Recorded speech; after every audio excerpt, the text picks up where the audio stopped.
اللہ دین داخل ہو جائے گا اور کوئی فقیر نہیں رہے گا. عمل کرو گے بھائی؟ نمبر 1، 313 مرتبہ سورہ اخلاص پڑھنے کی عادت ڈالو. 313 مرتبہ درود شریف پڑھنے کی عادت ڈالو اور 313 مرتبہ استغفار پڑھنے کی عادت ڈالو. بس یہ 3 کام کرو آپ، لیکن نمازوں کی پابندی کے ساتھ. انشاءاللہ اتنی خیریں تم دیکھو گے، اتنی خیریں دیکھو گے، اتنی خیریں دیکھو گے، اتنی دعائیں قبول ہوں گی، اتنا مال اللہ دے گا. فرشتے جو ہے نا پیٹیاں بھر بھر کے پیسے پہنچائیں گے تم کو. کرو گے انشاءاللہ؟ 10 مرتبہ سورہ اخلاص پڑھو، جنت میں ایک محل تیار ہو جاتا ہے، صحیح حدیثوں میں. 20 مرتبہ پڑھو، 2 محل. 30 مرتبہ پڑھو، 3 محل. اور 313 مرتبہ پڑھو گے تو کتنے محل تیار ہوں گے بھائی؟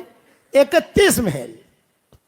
اور 104 مرتبہ قرآن شریف پڑھنے کے برابر ثواب. اور وہ محل ایسے ہیں کہ الیکٹرک کا بل نہیں بھرنا، مینٹین کرنا نہیں ہے، فرشتے خود الیکٹرک کا بل بھریں گے. وہاں الیکٹرک کی ضرورت ہی نہیں ہے، فرشتے سنبھالیں گے. کرو گے انشاءاللہ؟ میرے والد صاحب رحمۃ اللہ علیہ ایک بات فرماتے تھے، بیٹا یونس راتی ہونگ نہ آوے نا اپنوں نے تو 5-6 محل بڑے نکھوانا. میرے والد صاحب کہتے تھے کہ رات کو نیند نہیں کروٹیں بدلتے ہو نا تو 5-6 محل یعنی 60 مرتبہ سورہ اخلاص پڑھ لینے کا سوتے سوتے تو اپنا جنتی بنگلہ بھی تیار ہو جائے گا اور نیند بھی آ جائے گی. ابا فرماتے تھے کہ میں بیان کے لیے مرکز میں سے جب بھی ایک نکلتا تو ظاہری بات ہے کہ 5 منٹ پیدل چلتے تو چلتے چلتے میں محل بناتے بناتے چلتا. 10 مرتبہ پڑھ لوں، کبھی 15 مرتبہ پڑھ لوں. کہا اللہ پاک یہ محل تو ہمیں دے دینا. اور ایک بات بتاؤں کہ اللہ ضرور دے گا. اب تھوڑا بھاؤ ہم نے بڑھا دیا. پہلے لوگ کہتے تھے کہ مولانا پہلے 100 مرتبہ پڑھواتے تھے، اب 313. میں نے کہا بھائی تم نے مکان کب خریدا تھا؟ یہ کہا 1995 میں خریدا تھا. کتنے میں خریدا تھا؟ 25 لاکھ میں خریدا تھا. اب جو ہے کیا بھاؤ ہے؟ 2 کروڑ ہے. میں نے کہا تیرے مکان کا بھاؤ بڑھا تو ہمارا بھاؤ نہیں بڑھے گا؟ بڑھے گا کہ نہیں؟ تو 313 مرتبہ سورہ اخلاص پڑھنے کی عادت ڈالو، ٹھیک ہے؟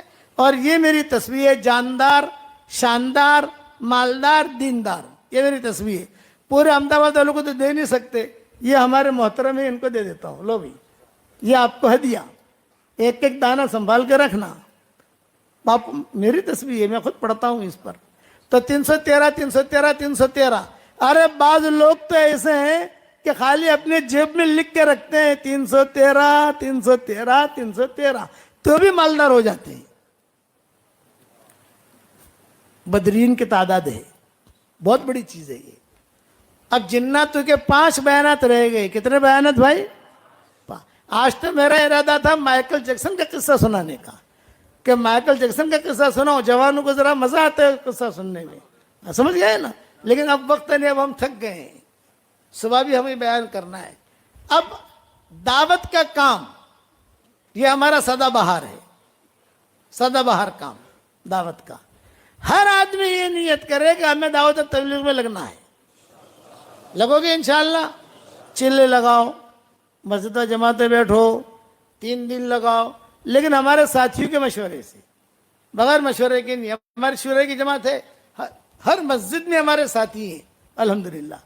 مرکز میں جاؤ، جمعرات کو بیان ہوتا ہوگا، سنیچر کو بیان ہوتا ہوگا، اجتماعات ہوتے ہیں، مشورے ہوتے ہیں، شریک ہو جاؤ. یہ کام ایسا کام ہے جو لامحدود ہے. دین کے جتنے کام ہیں وہ محدود ہیں. مدرسے محدود، 1 کروڑ مدرسے آپ نہیں کھول سکتے، 10 لاکھ مدرسے نہیں کھول سکتے. خرچہ کون کرے گا؟ مکتب بھی قائم اتنے نہیں کر سکتے آپ جو اتنے خانقاہیں نہیں بنا سکتے. لیکن دعوت کا کام ایسا لامحدود اللہ نے دیا ہے ہمیں کہ سب جگہ دعوت کا کام کر سکتے ہو، لوگوں کو دعوت دے سکتے ہو آپ. اور لیکن ایک شرط ہے. اب ہم ایک شرط لگاتے ہیں، تبلیغ کا کام کرو، دین کا کام کرو، مدرسے کا کام کرو، خانقاہ کا کام کرو، ایک شرط کے ساتھ. اور وہ شرط کیا؟ صفات کے ساتھ کرو.